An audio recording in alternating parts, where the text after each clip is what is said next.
सुखपुर नामक गांव में रत्नू नाम का एक नाई रहता था। वो गांव का बहुत पुराना नाई था और सभी लोग बाल कटवाने के लिए उसके पास ही आते थे। रत्नू का एक बेटा जग्गू था, जिसे अपने साथ काम पर लगाने के लिए दिन रात उससे मिन्नतें करता था। अरे बेटा, अब मैं बूढ़ा हो रहा हूँ, तुम्हें अब मेरा काम संभाल लेना चाहिए। तुम्हें कितने बार समझाया है, एक नाई का बेटा नाई ही बनता है, राजा नहीं बन सकता। परंतु तुम्हारे भेजे में तो कोई बात ही नहीं जाती है। तुम मेरे साथ काम सीखना शुरू करोगे तभी तो दुकान संभाल पाओगे। नहीं नहीं, मुझे ये नाई का काम नहीं करना। मुझे ये काम बिल्कुल भी पसंद नहीं। अच्छा, एक नाई के बेटे होकर तुम ये सब बातें कर रहे हो। तुम्हें ये काम नहीं पसंद? तुम नाई नहीं बनोगे तो क्या राजा बनोगे? बाप बेटे में आए दिन यही खटपट चलती रहती, परंतु जग्गू किसी भी तरह से अपने बाप का काम संभालने के लिए तैयार नहीं था। वो हमेशा मन ही मन सोचता कि किस तरह वो इस काम से पीछा छुड़ाए। रोज की बहस से तंग आकर आखिर एक दिन जग्गू घर छोड़कर चला जाता है। जग्गू अपना गांव छोड़कर दूसरे गांव की तरफ चल देता है और मन ही मन सोचता है, मैं इस गांव को ही छोड़कर चला जाता हूँ। किसी दूसरे गांव में जाकर नई जिंदगी शुरू करूंगा, जहां मुझे कोई ना जानता हो। वहां मैं किसी को नहीं बताऊंगा कि मैं एक नाई का बेटा हूँ। इस तरह चलते चलते जग्गू अपने गांव से काफी दूर एक अजनबी गांव में पहुंचता है। सामने उसे एक मंदिर दिखता है। जग्गू मंदिर के अंदर चला जाता है। मंदिर के पंडित जी उससे पूछते हैं, अरे बेटा, तुम क्या यहाँ नए आए हो? आज से पहले मैंने तुम्हें कभी नहीं देखा। जय पंडित जी, प्रणाम।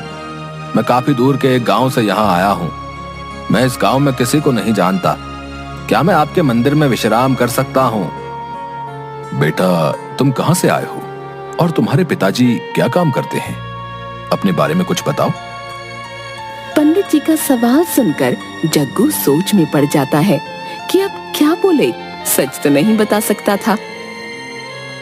जी पंडित जी, मेरे पिताजी रत्नू नाथ शर्मा अपने गांव के जाने माने पंडित हैं और मेरा नाम जग्गू शर्मा है। अच्छा अच्छा, तो तुम पंडित परिवार से हो, परंतु घर छोड़कर यहाँ क्यों आ गए? मैं अपने घर से दूर रहकर कुछ सीखकर अपने बलबूते पर कुछ करना चाहता हूँ, परंतु अभी मेरी समझ में कुछ नहीं आ रहा कि मैं कहाँ जाऊं।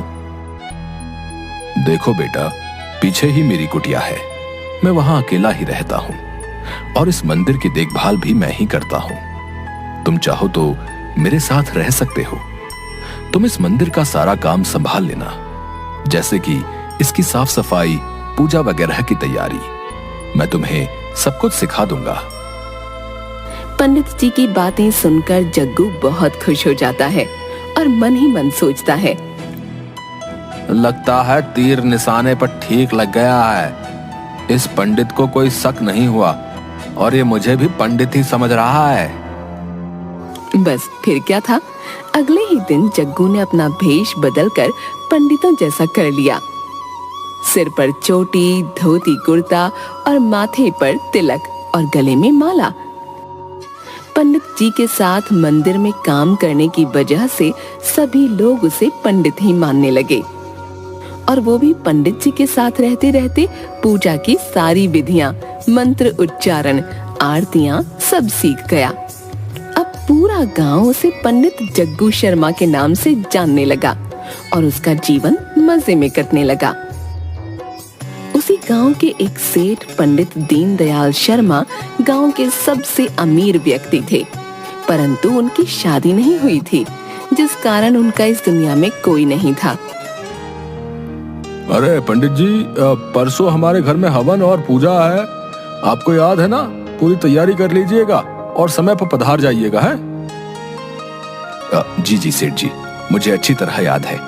आप हर साल ये हवन और पूजा करवाते हैं और गरीबों में दान बांटते हैं। आप चिंता ना करें, मैं सब तैयारी के साथ पहुंच जाऊंगा। पंडित जी जग्गू से कहते हैं, जग्गू, परसों सुबह सेठ जी के यहाँ हवन है। वो हर साल ये हवन और पूजा करवाते हैं। तुम्हें सामान की लिस्ट दे दूंगा, सारा सामान कल ही खरीद कर मंदिर में रख देना। परसों सुबह जल्दी ही हमें उनकी हवेली पर जाना है। नियमित समय पर पंडित जी और जग्गू सेठ जी की हवेली पर पहुंच जाते हैं। इतनी विशाल हवेली देखकर जग्गू हैरान रह जाता है और सोचने लगता है, इतनी बड़ी हवेली, वाह, ये तो बहुत पैसे वाले सेठ जी लग रहे हैं। लगता है खूब माल मिलेगा। पंडित जी और जग्गू सेठ के यहाँ बहुत अच्छे से पूजा और हवन संपन्न करते हैं। जग्गू को इतनी निष्ठा से पूजा और सभी कार्य करते देख सेठ जी पंडित जी से पूछते हैं, ये लड़का कौन है? पहले तो इसे कभी नहीं देखा। हाँ सेठ जी, कुछ ही दिन पहले ये मेरे पास आया है। पंडित घराने से ही है। इसके पिता भी अपने गांव के पंडित हैं। बहुत ईमानदार और मेहनती लड़का है। जग्गू को जब पता चलता है कि सेठ जी का इस दुनिया में कोई भी नहीं है, उसके दिमाग में एक तरकीब आती है। किसी भी तरह ये सेठ जी को बातों में फंसाकर इनके घर में अपनी जगह बनानी होगी। क्योंकि जग्गू काफी चालाक किस्म का लड़का था। वो सेठ जी के यहाँ आना जाना शुरू कर देता है। किसी भी बहाने से वो अक्सर सेठ जी के यहाँ आता और उनसे ऐसी मीठी मीठी बातें बनाता कि कुछ ही दिनों में सेठ जी उसे बहुत पसंद करने लगे। एक दिन पंडित दीनदयाल मंदिर में दर्शनों के लिए आते हैं, तो वापस जाते समय सीढ़ियों के पास उनकी सोने की चेन गिर जाती है। उस पर जग्गू की नजर पड़ती है तो उसके मन में लालच आ जाता है, परंतु दूसरे ही पल में सोचता है, यदि ये सोने की चेन मैंने सेठ जी को लौटा दी तो उनके मन में मेरे प्रति विश्वास और जाग जाएगा। यह अच्छा मौका है दिल में अपनी जगह बनाने का। बस यही सोचकर वो तुरंत चेन उठाकर सेठ जी को सौंप देता है। अरे रुकिए सेठ जी, ये देखिए आपकी सोने की चेन यहाँ गिर गई है। अरे सच में ये तो मेरी ही है। मुझे पता ही नहीं चला ये कब गिर गई। भाई तुम बहुत ईमानदार लड़के हो, वरना कोई और होता तो इतनी महंगी चेन कभी वापस नहीं करता। कुछ दिनों के बाद जग्गू मन ही मन एक प्लान बनाता है और एक व्यक्ति को 500 रुपए देकर कहता है, देखो तुम्हें मेरा एक छोटा सा काम करना है। पंडित दीनदयाल रोजाना सुबह मंदिर आते हैं। उस समय उनके साथ कोई नहीं होता, तो जब वो मंदिर से निकलें थोड़ी दूर जाने पर उन्हें रास्ते में रोककर उनसे उनका बटुआ छीन लेना। तभी मैं वहां आ जाऊंगा और तुमसे लड़ने लग जाऊंगा। तुम मुझे नकली मुक्के और लात मारना, बदले में मैं भी तुम्हें मारूंगा और तुम वहां से भाग जाना। अगले दिन पंडित दीनदयाल जब मंदिर से निकलते हैं, तय समय के अनुसार वो गुंडा वहां आता है और वही करता है जो जग्गू ने कहा। जग्गू तुरंत वहां पहुंचकर उस व्यक्ति से लड़ने लगता है और सेठ जी पर अपना प्रभाव बढ़ाने के लिए उस व्यक्ति से झूठ मूठ मार भी खाता है और सेठ जी का पर्स वापस लेकर उस आदमी को वहां से भगा देता है। बस इस घटना के बाद तो सेठ जी के मन में जग्गू के प्रति बहुत प्यार और विश्वास जाग जाता है और वे उसे पसंद करने लगते हैं। अगर आज ये लड़का ना होता तो न जाने क्या होता। भला हो इसका। पंडित दीनदयाल शर्मा एक दिन मंदिर के पंडित जी को अपने पास बुलाते हैं और उनसे कहते हैं, देखिए पंडित जी, मैं आपसे एक बात कहना चाहता हूँ। मुझे ये लड़का जग्गू बहुत ही पसंद है। ये काफी ईमानदार और अच्छा लड़का है और फिर पंडित परिवार से भी है। मैं तो अब बूढ़ा हो रहा हूँ, मेरा कोई वारिस नहीं है। मैं सोच रहा हूँ कि क्यों ना इस जग्गू शर्मा को गोद ले लूं और इसे अपना बेटा बना लूं। ये बात सुनकर पंडित जी हैरान हो जाते हैं, परंतु खुश भी होते हैं। अरे सेठ जी, लड़का तो सच में हीरा है, हीरा। यदि आप इसे अपनी शरण में ले लें तो इसका जीवन सुधर जाएगा। पंडित जी वापस मंदिर में जाकर ये खुशखबरी जग्गू को सुनाते हैं। अरे जग्गू, तुम्हारी तो लॉटरी निकल आई। तुम्हारे लिए बहुत बड़ी खुशखबरी है। अरे ऐसा क्या हो गया पंडित जी? आप इतने खुश क्यों नजर आ रहे हैं? अरे तुम सुनोगे तो तुम भी खुश हो जाओगे। पंडित दीनदयाल शर्मा ने आज मुझे अपने घर बुलाया था और उन्होंने मुझसे कहा कि मैं जग्गू को अपना वारिस बनाना चाहता हूं, यानी वो तुम्हें गोद लेना चाहते हैं। इतने अमीर आदमी के पुत्र बनकर तो तुम राज करोगे। तो बताओ, है ना ये खुशी की बात? ये बात सुनते ही जग्गू के मन में लड्डू फूटने लगते हैं। उसकी मनोकामना पूरी हो गई थी, परंतु वो नाटक करते हुए बोलता है, पर आपको छोड़कर मैं कैसे जाऊंगा? आप अकेले नहीं हो जाएंगे। अरे मेरी चिंता मत करो, अपने भविष्य के बारे में सोचो। फिर तुम कौन सा दूर जा रहे हो? इसी गांव में तो हो, हम लोग रोजाना ही मिलते रहेंगे। बस अब तुम सेठ जी की हवेली में जाने की तैयारी करो। जग्गू की खुशी का ठिकाना नहीं था। वो मन ही मन सोच रहा था कि तीर इतना जल्दी सीधा निशाने पर लग जाएगा, ऐसा तो उसने सोचा ही नहीं था। वो सोचता है, मेरे पिताजी तो मुझे बहुत ताने मारते थे कि नाई नहीं बनोगे तो क्या राजा बनोगे। अब कोई उन्हें जाकर बताए कि मैं तो सचमुच राजा बनने वाला हूँ। आखिर मेरा सपना जो पूरा होने जा रहा है। बस कुछ ही दिनों में पंडित दीनदयाल शर्मा जग्गू शर्मा को अपने घर पर अपना पुत्र बनाकर रख लेते हैं और धीरे धीरे उसे अपने कारोबार के बारे में समझाने लगते हैं। जग्गू तो खुशी के मारे फूला नहीं समाता। उसने इतना पैसा और ऐसा ऐशो आराम तो कभी सपने में भी नहीं देखा था। वो खूब ठाठ से रहने और खाने पीने लगता है और नौकरों पर हुक्म चलाने लगता है। वो सेठ जी के काम में कोई दिलचस्पी नहीं दिखाता और सारा दिन नौकरों पर हुक्म चलाता, खाता पीता और आराम करता। जग्गू की जिंदगी बहुत ऐशो आराम से गुजरने लगी। वो सचमुच में भूल जाता है कि वो असल में है कौन। सेठ जी जग्गू से कहते हैं, जग्गू बेटा, आज दूर गांव से 3-4 व्यापारी आ रहे हैं।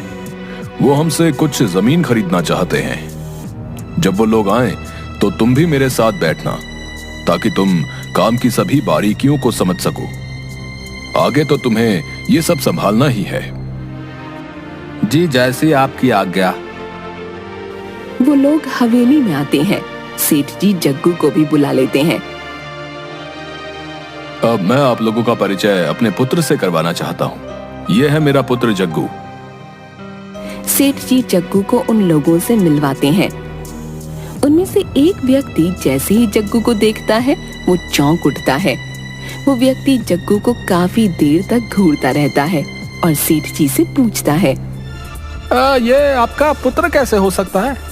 हमने तो सुना था आपकी कोई संतान नहीं। आपने ठीक सुना था, मैंने इसे गोद लिया है। इस पर व्यक्ति बोलता है, आप तो घराने के पंडित हैं, आपने एक नाई के लड़के को गोद कैसे ले लिया? सेठ जी सुनते ही गुस्से से लाल पीले हो जाते हैं। अब नाई का लड़का? अब ये क्या बकवास कर रहे हो? ये तो पंडित घराने से है। चाहो तो गांव के पंडित से पूछवा सकता हूँ। इस पर व्यक्ति बोलता है, मैं इसे पहचान गया हूँ। ये मेरे ही गांव के नाई रत्नू का इकलौता बेटा जग्गू है, जो कि अपने बूढ़े बाप को इस उम्र में अकेला छोड़कर यहाँ मजे कर रहा है।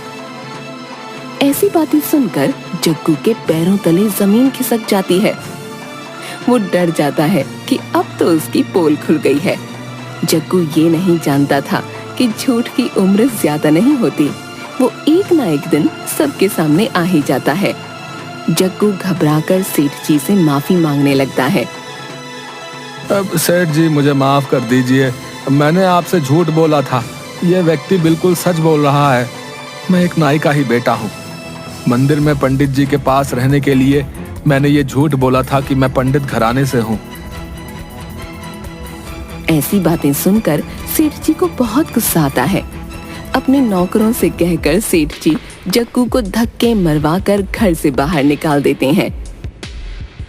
उसका इतना बड़ा झूठ पकड़े जाने पर गांव के सभी लोग उसे उस गांव से धक्के मार मार कर बाहर निकाल देते हैं। आखिर सब जगह से धक्के और गालियां खाने के बाद जग्गू अपने पिता के पास वापस गांव में जाता है। जग्गू को देखकर उसके पिता उसे गले लगा लेते हैं। जग्गू उनसे माफी मांगता है। पिताजी मुझे माफ कर दीजिए। मैंने अपनी हैसियत को भूलकर बहुत ऊंचे ऊंचे ख्वाब देख लिए, और सबसे बड़ी बात यह कि मैंने उन्हें पूरा करने के लिए गलत रास्ता अपनाया।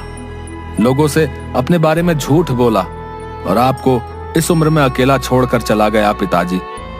इन्हीं सब बातों की मुझे सजा मिली है।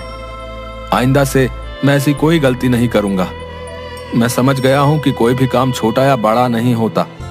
हमें अपनी सच्चाई को अपनाकर पूरी ईमानदारी से अपना काम करना चाहिए, ना कि झूठ व मक्कारी से जिंदगी जीने के बारे में सोचना चाहिए।